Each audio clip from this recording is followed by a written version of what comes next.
안녕하세요. 꿈이 쏟아지는 책방, 꿈책방입니다.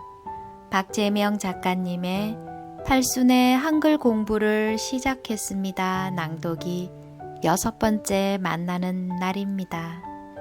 이제 우리 어르신들은 또박또박 눌러 쓴 글, 내 마음의 그림처럼 써내려간 늦깎이 일기장이 내 꿈이다 라고 하시네요.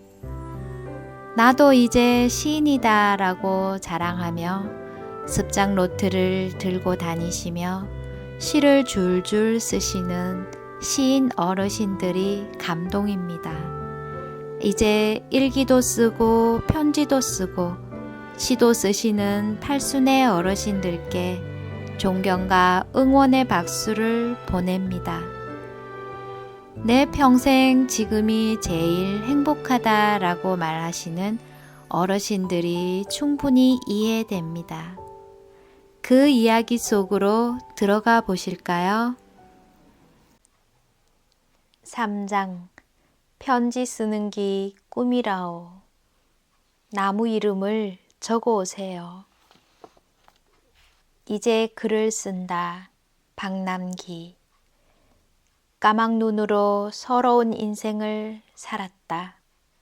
이제 집 주소도 쓰고 전화번호도 쓰고 은행에 가서 돈도 넣고 뺄 수 있게 되었다. 너무나 좋고 기쁘다.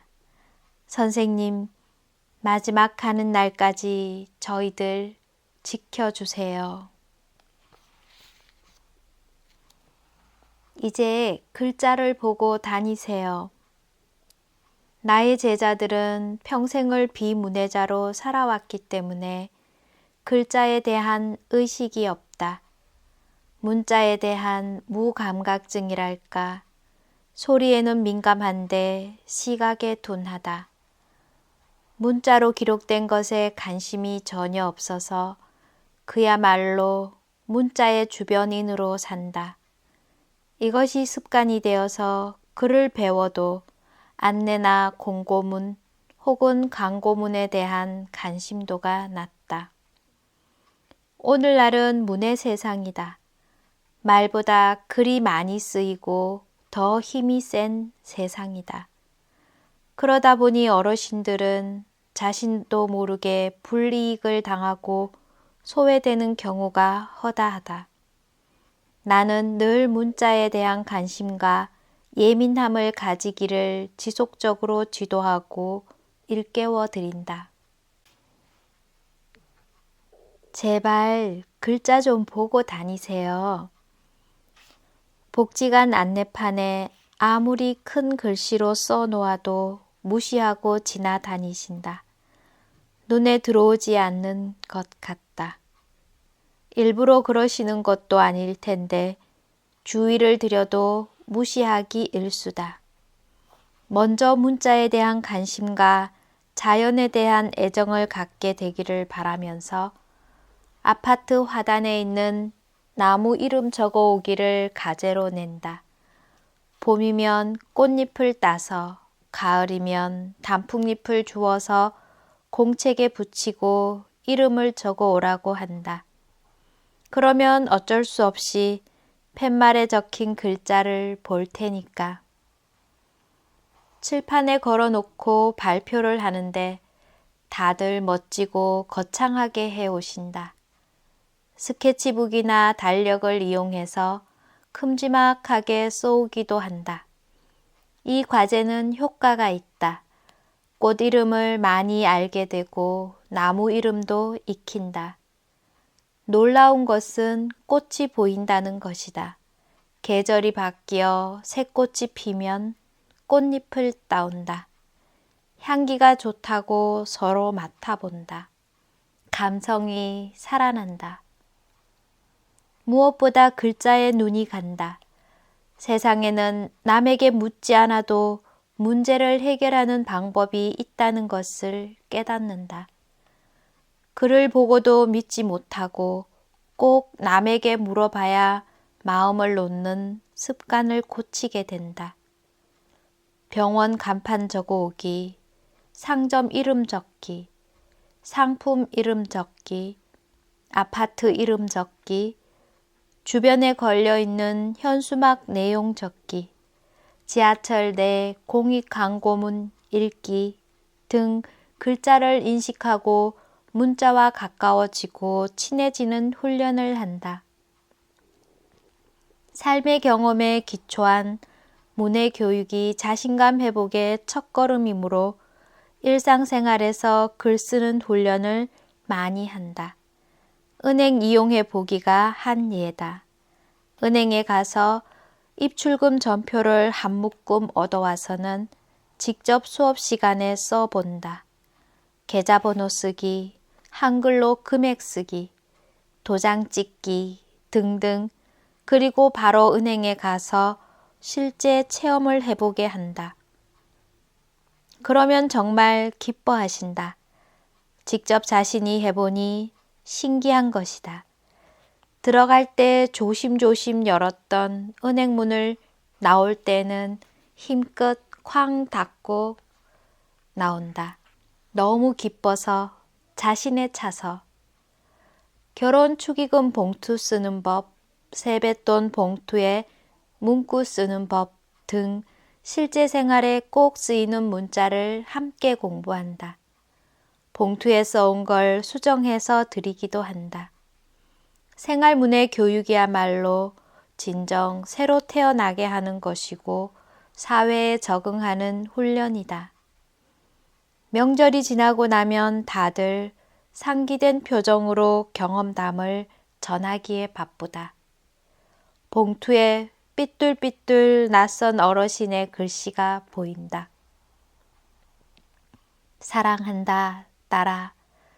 고맙다, 아들아, 아가야, 며느리야, 손자야. 어느 집이나 딸의 반응이 제일 극적이다. 흑흑 흐느낀다고 한다. 아들은 헛기침을 한번 하고는 자기 아이들에게 이렇게 말한다. 아내든 돈만 쓰고 봉투는 책상 서랍에 보관해둬라. 감동의 물결이다. 자식에게 인정받으니 그렇게 기쁠 수가 없다. 자식들 앞에서 자신감이 마구 샘솟는다. 실용문이나 일기, 생활문, 편지를 통해 문해교육은 어르신들에게 꼭 필요하다. 평생 글자와 자신을 분리하고 글자로부터 주변인으로 사셨기 때문이다.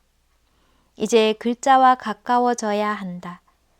자신의 글자로 자신의 삶, 그리고 일상에서 요구되는 일을 기록하는 행위야말로 자신감을 찾고 글자와 가까워지는 가장 좋은 방법이다. 일기로 나를 만나다. 성인을 대상으로 하는 한글 교실에는 몇 개의 단계가 있다. 첫걸음반, 초급반, 중급반, 고급반이 그것이다. 한글 기초가 끝나면 중급반으로 진급하게 되는데 중급반은 배운 한글을 이용하여 직접 글을 쓰거나 처음으로 한글로 기록한 글, 문학을 접하는 단계다. 나는 중급반에 온 7, 80대 어르신들에게 감히 일기를 쓰게 한다.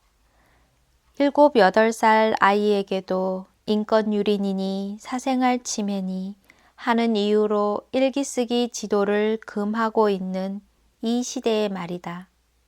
하지만 일기만큼 문장력, 표현력을 기르는데 도움이 되는 것이 있을까?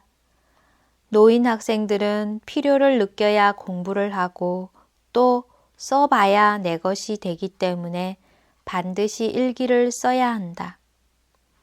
나는 저항을 무릅쓰고 일기 쓰기를 강행한다. 그런데 아무도 반발하지 않는다. 착한 나의 제자들은 이해심도 많다. 일기 쓰기는 만만치 않다. 낱말도 제대로 안 되는 상태인데 문장을 만든다는 것은 달걀로 바위치기다. 쓰는 말이 모두 사투리인 부산 아지매들에게는 더욱 어렵다. 글이라고 썼는데 마치 암호문 같다. 난해하기 짝이 없다. 이럴 때는 교정할 것이 없다. 어쩌다 맞는 낱말이 보이면 빨간색으로 크게 동그라미 표시를 해준다. 그리고 사인해서 다음 시간에 돌려준다. 이때 성급한 분들은 일기 쓰기를 그만둔다. 교사가 성의가 없다고 여기신다. 많이 고쳐줘야 하는데 별 표시가 없으니 기분이 나쁜 것이다. 이럴 때는 참 난감하다. 설명할 길이 없다. 설명해도 이해하기 어렵다. 세월이 지나고 좀 더 실력이 늘고 나면 교사의 마음을 아시려나. 점차 동그라미가 많아진다. 그러면 아주 기본적인 것을 교정해 드린다. 어느 날 완전한 문장이 만들어지면 별표를 마구 친다. 잘 썼다고 댓글도 써드린다. 자신감 고치를 위해서 수업 시간에 읽어주기도 한다. 다른 학생들에게 일기 쓰는 방법을 간접적으로 교육할 수 있기 때문이다. 실력이 늘어날수록 교정할 것이 많다. 교정해서 나누어 주면 학생들은 자기 글씨로 다시 고쳐서 제출한다. 맞춤법에 맞게 쓰려고 무진 애를 쓰면서 책에서 배운 단어를 찾아서 쓰신다. 이렇게 어휘력과 표현력이 길러진다. 어르신들은 2권의 일기장을 준비한다. 한 권은 제출하고 다른 공책은 집에서 쓴다. 교사는 집에 들고 가서 검사한 후 다음 시간에 돌려준다. 선생님, 요즘 날씨가 더워서 많이 힘드시지요? 더울 때는 너무 힘들게 하시지 마세요. 시원해지면 그때 하셔도 되지요. 선생님, 항상 건강하시고 행복하세요. 전 이번에 생각도 안 했는데 상을 주시네요. 생각을 해보니 그동안 일기 쓴 것이 도움이 된 것 같습니다. 이 상은 선생님이 주신 거라고 받겠습니다. 고맙습니다. 2016년 7월 제자 박정자 올림. 이 편지를 보낸 분은 전국 시화전 대회에서 큰 상을 받았는데 평소 일기를 아주 잘 쓰셨다. 일기를 쓴 덕분에 상을 받게 되었다고 편지를 보내신 것이다. 이래저래 일기는 참 중요하다. 글쓰기에 처음이며 끝이다. 1년 동안 일기를 쓰다 보면 일기가 그렇게 부담스럽지 않다. 글감도 다양해진다. 처음에는 주로 먹는 이야기다. 무엇을 먹었는지, 어떤 음식을 했는지를 쓴다. 그러다가 눈에 보이는 것을 쓰기 시작하고 생각한 것도 적는다. 후회되고 고마운 일도 쓴다. 세월이 참 무상하다는 판단도 하신다. TV에서 본 것도 적어둔다. 드디어 일기를 통해서 자신을 만난다. 그리고 세상을 만난다. 아이에게 일기 쓸거리를 만들어주기 위해 책을 읽히고 여행을 가고 하듯이 어르신들도 일기 글감을 찾기 위해서 충실히 하루를 산다. 일기 쓰는 재미로 세상을 산다고 말할 정도의 경지에 이른다. 그러면 이제 교사와 소통도 시도한다. 자신의 삶을 가지고 일기장을 통해서 소통하는 것이다. 선생님은 이것을 어떻게 생각하세요? 글쎄요, 지혜로운 어르신이 항상 옳지요. 아들과 함께 쓰는 일기. 어쩌다가 익숙한 형식의 글을 발견하게 되기도 한다. 틀에 박힌 옛날식 일기 말이다. 오늘 이런 일을 했다. 내가 잘못한 것 같다. 다음에는 조심해야겠다. 오늘 한 일, 반성 및 계획까지 딱 틀에 맞는 글이다. 맞춤법도 틀림이 없다. 어르신, 참 잘 쓰셨어요. 대단하셔요. 이렇게 말씀드리면 예상했던 대답이 돌아온다. 아들이 도와주었어요. 우와, 대단하네요. 아드님 너무 멋져요.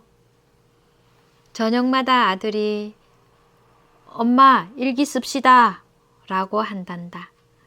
엄마가 쓰고 아들이 부르고 엄마가 쓴 것을 아들이 고쳐주고 얼마나 아름다운 모습인가.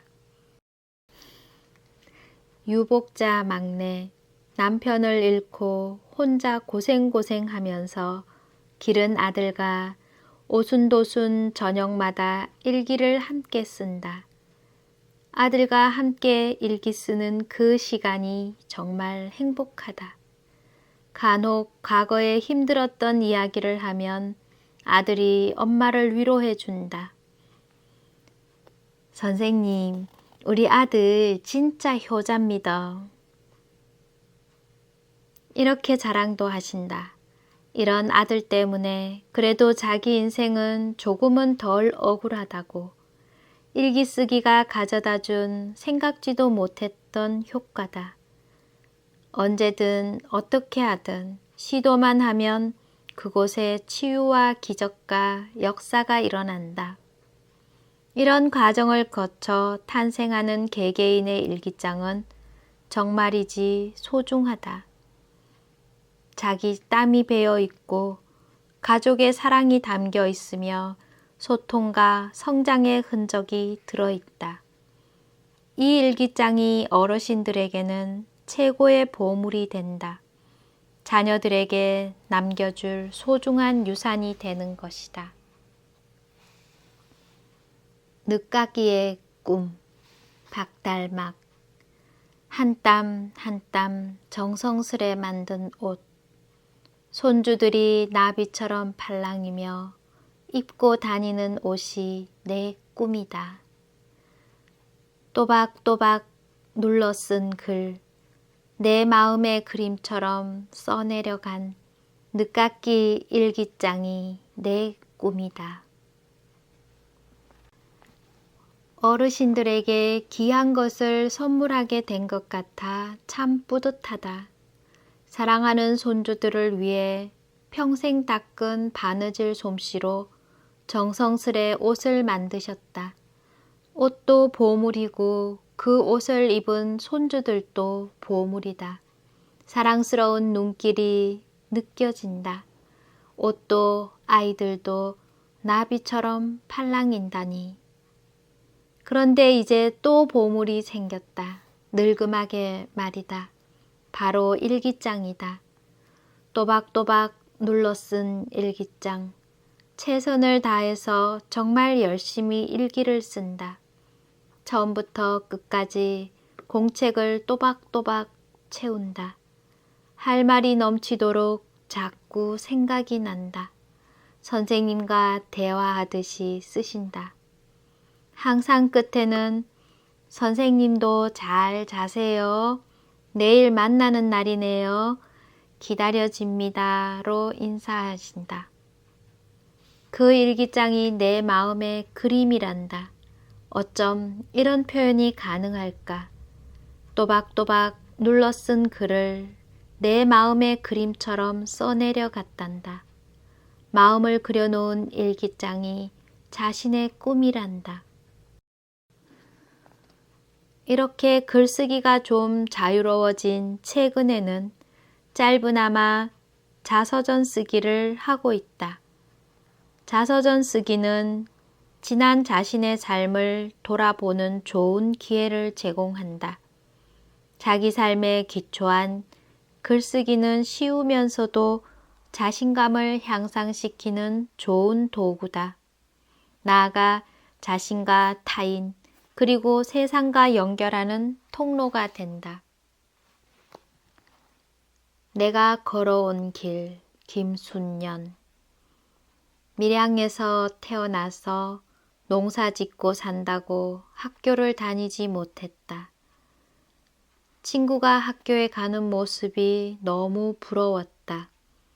결혼해서 딸 둘, 아들 하나를 낳아 어렵게 키웠다. 아이들을 키우면서 글을 몰라 더 힘들었다. 어느덧 세월이 흘러 내 나이 70이 넘어 한글을 배우는 복지관을 알게 되었다. 이곳에서 좋은 선생님을 만나 한글을 배우고 새로운 친구들도 만났다. 지금은 은행도 혼자 갈 수 있고 병원도 혼자 갈 수 있다. 하루하루 새로운 세상을 사는 것 같다. 앞으로 공부를 더 열심히 해서 아들, 딸들에게 편지도 보내고 싶다. 자서전 이재금. 내가 클 때에는 친정집이 농사가 많고 일이 많았다. 또 동생들도 키우고 일꾼들 밥도 해 주어야 했다. 당연히 나는 학교에 갈 수가 없었다. 친구들이 가방을 메고 학교에 가는 것을 보면 부러웠다. 그렇게 지내다가 시집 가거라, 부산에 시집 가면 좋다, 일도 많이 안 해도 된다는 말을 듣고 결혼을 했다. 시집살이를 했다. 일도 많이 했다. 자식도 낳아 키웠다. 고생도 많이 하고 살기가 힘이 들어서 장사를 했다. 장사도 해서 살아라 하는 팔자가 있나 보다. 그러나 그것도 까막눈이라 힘들었다. 외상이 제일 문제였다. 초량에 가서 오뎅을 사와 서면시장에서 앉아서 팔았다. 다 팔고 나면 보리쌀과 쌀을 사서 다라이에 담아서 이고 집으로 왔다. 고갯길이 넘어도 또 넘어도 끝이 없어 고생스러웠다. 지금은 살기가 좋지만 몸이 아프다. 걸음 걷기가 힘들다. 그래도 복지관 학교를 오면 내 인생은 즐겁다. 선생님과 친구들을 만나면 행복하고 기쁘다. 시가 먹고. 시를 쓰는 행운. 허부순. 나는 글을 몰랐습니다. 늙어서 자음 모음부터 배웠지요. 한글을 알고 나니 세상은 밝고 아름다웠습니다. 글을 배우러 다니면서 항상 즐겁고 행복했습니다.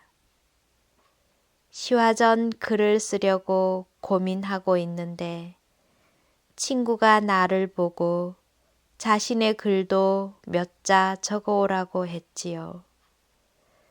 내가 왜 그 마음을 모르겠습니까? 나도 친구와 똑같으니까요. 그러나 힘들어도 써봅니다. 이 나이에 시를 써보는 것은 참으로 행운이니까요. 시를 쓰는 행운을 얻었다. 한글을 갓된 한글 교실 학생들에게 시를 가르치기란 참 어렵다. 비문해자가 문자로 표현된 것을 평소 볼 일이 있을 리도 만무하지만 그 중에서도 특히 생소한 것이 바로 시다. 일기나 편지는 과거에 써보지는 않았어도 들어는 본 말이다. 하지만 시라는 말은 들어보지도 못했다. 그런데 시를 가르치고 또 그것을 쓰게 해야 한다. 시가 뭐고? 누군가의 시집 제목처럼 어르신들도 눈을 껌뻑이며 이렇게 묻는다. 참으로 난감하고 막막하다. 실제 시를 보여주고 가르치려 해도 그것도 쉬운 일은 아니다. 시 내용이 좀 심오한가? 그렇다고 동요나 동시를 가지고 시를 가르치는 것도 문제가 된다. 자칫 시라는 것이 아이의 눈으로 바라본 것처럼 써야 한다고 고정화될 수 있다는 우려 때문이다. 그래서 생각한 것이 짧고도 쉬운 시 찾기였다. 여기서 쉽다는 말은 쉬운 것으로 해석이 가능하다는 뜻이다. 처음에는 칠판에 적어서 그 다음에는 받아쓰기 모양으로 불러들였다. 연과 행의 구분을 가르치려고 애썼다. 일단 형식적인 차이를 눈으로 확인할 수 있는 것이 중요하니까. 그래도 일기를 배우고 나니 참 다행이다. 김지하의 새봄, 정지용의 호수, 나태주의 풀꽃과 행복, 고은의 그 꽃 등을 베껴 쓰게 했다. 처음에는 많이 힘들어 하신다. 얼굴에 짜증이 보인다. 암호를 듣는 것처럼 난해한 표정이다. 왜 안 그렇겠는가? 낱말 겨우 익히고 문장은 만들어 보지도 않았는데 연도 행도 모르는데 띄워쓰기를 하라 하고 줄도 바꾸라 하고 똑같이 쓰라고 한다.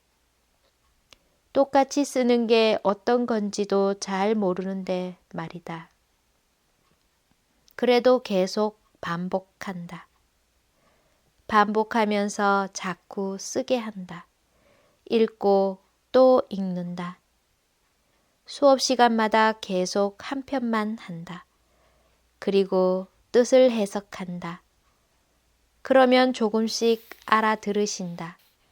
풀어 설명하니 뜻밖의 아주 좋아하신다. 인생을 살아온 지혜와 통찰이 있으니 의미에 대한 이해도가 높다. 아이들을 가르치는 것과 이런 점이 다르다. 형식이나 문장, 맞춤법에 대한 이해는 떨어지지만 내용과 주제에 대해서는 이해력이 높아 아주 쉽게 감동하고 감격하신다. 아마도 평생을 살아온 경험 때문에 시인의 생각과 감정을 받아들이고 수용하는데 어려움이 없고 공감할 수 있나 보다. 감수성이 예민한 소녀 같은 순수함이 있다. 얼마 안 가서 시 수업을 아주 좋아하신다. 다음에는 시를 외우게 한다. 보지 않고 머리를 쓰거나 상상하는 훈련을 한다. 낭독의 즐거움을 느끼게 한다. 여러 차례 읽고 또 읽는다. 그러면 시의 맛을 느끼기 시작한다. 짧은 글에서 올라오는 오묘한 아름다움을 감지한다. 산에 가거나 공원을 걷거나 지하철을 타도 이제 시가 보인다. 시비에 새겨진 글을 적어 오시기도 한다.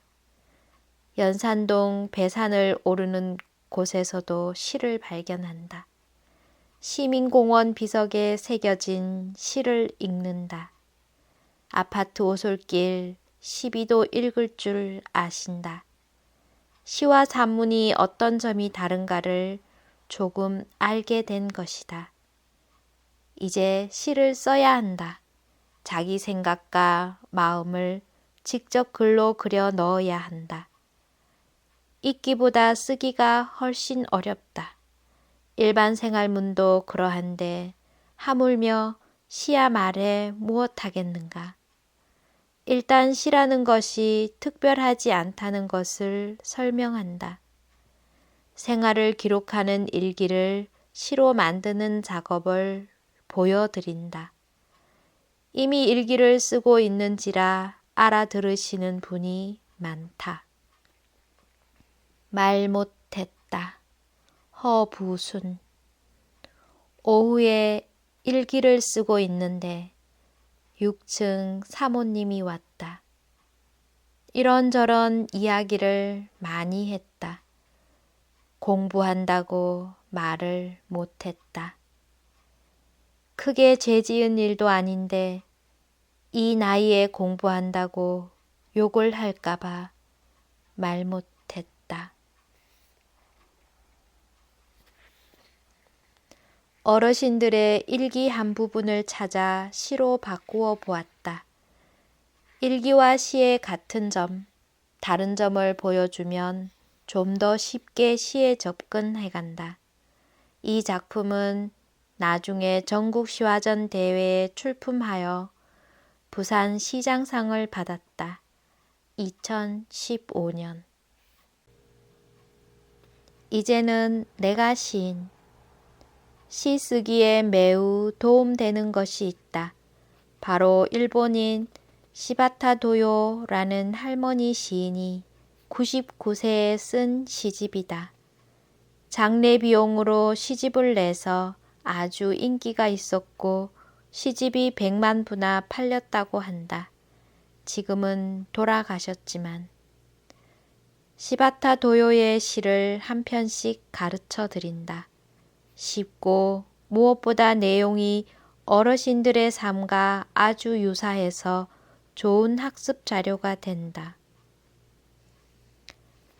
침대 머리맡에 항상 놓아두는 것은 라디오, 약봉지, 시를 쓰기 위한 노트와 연필, 벽에는 달력 날짜 아래 찾아와 주는 도우미의 이름과 시간, 빨간 동그라미는 아들 내외가 오는 날이다. 혼자 산 지 18해. 나는 잘 살고 있습니다. 나 중에서. 이번 주는 간호사가 목욕을 시켜주었습니다. 아들의 감기가 나 둘이서 카레를 먹었습니다. 며느리가 치과에 데리고 가 주었습니다. 이 얼마나 행복한 날의 연속인가요? 행복 중에서. 시바타 도요의 시는 노인 학생들에게 참으로 친근하게 와 닿는다. 시라는 것이 손에 잡히지 않다가 드디어 실체를 거머쥐게 된다. 나라는 제목으로 모방시를 짓게 한다. 같은 형식으로 자기 이야기를 써보게 한다. 그러고는 시바타 도요 할머니의 행복은 무엇인가를 찾아본다. 그것을 모방해서 자신은 왜 행복한지를 시로 쓰게 한다. 모방시 쓰기 작업은 시를 쓰는데 자신감을 갖게 한다. 이런 과정을 거쳐 나의 제자들은 여러 편의 시를 쓴다. 그래도 시 쓰기를 부담으로 여기는 분이 많다. 물론 앞의 시를 쓰는 행운의 글쓴이처럼 시 쓰는 것을 행운으로 여기고 자신을 자랑스럽게 생각하는 분도 있다. 따로 개인 시집 공책을 가지고 다니면서 시를 쓰는 분도 있으며 일기를 시 형식으로 쓰는 분도 있다. 문학소녀가 여러 명 탄생한 것이다. 나도 시인이다. 박연자. 늦은 나이에 학교를 다니고 공부를 하는 것이 힘들지만 재미가 있었다. 그런데 이제는 내가 시를 쓴다. 친구들아 보아라. 움츠렸던 내가 나도 이제 시인이다. 이제 내가 시인이다. 친구들에게 자랑한다. 시를 써보는 행위 자체에서 자신감이 생긴다. 시나 편지 같은 문학 작품 쓰기는 지금까지 해보지 못했던 새로운 역할에 대한 도전이다. 그럼으로써 자신의 지경이 넓어지고 힘이 생긴다. 남의 글을 읽는 데에서 기쁨을 찾는 것을 넘어서 비록 부족하지만 한 편의 시를 스스로 완성하고 나면 뿌듯함은 물론 자기 자신이 다르게 보이지 않겠는가. 우수한 작품은 국가평생지능교육원에서 주관하는 전국 시화전 대회에 출품하는데 제자들 중 여러 명이 수상을 했다. 해마다 꼭 한 분 이상 상을 받는다. 인재들이 참 많다. 가르치는 보람이 얼마나 큰지 상상도 못할 것이다.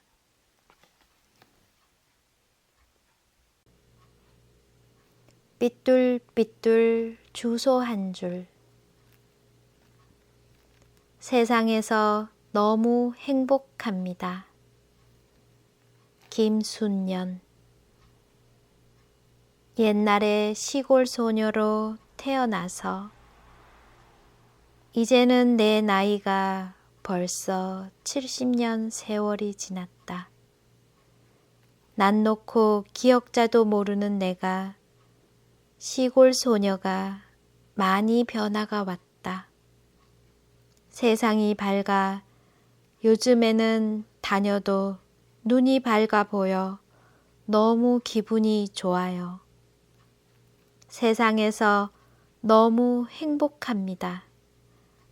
앞으로 편지 쓰는 게 꿈입니다. 오늘은 여기까지입니다. 이제 일기도 쓰고 편지도 쓰고 시도 쓰시는 팔순의 어르신들께 응원의 박수를 보냅니다. 영상이 마음에 드시면 구독, 좋아요 잊지 마세요. 항상 큰 용기가 됩니다. 감사합니다. 사랑합니다. 축복합니다.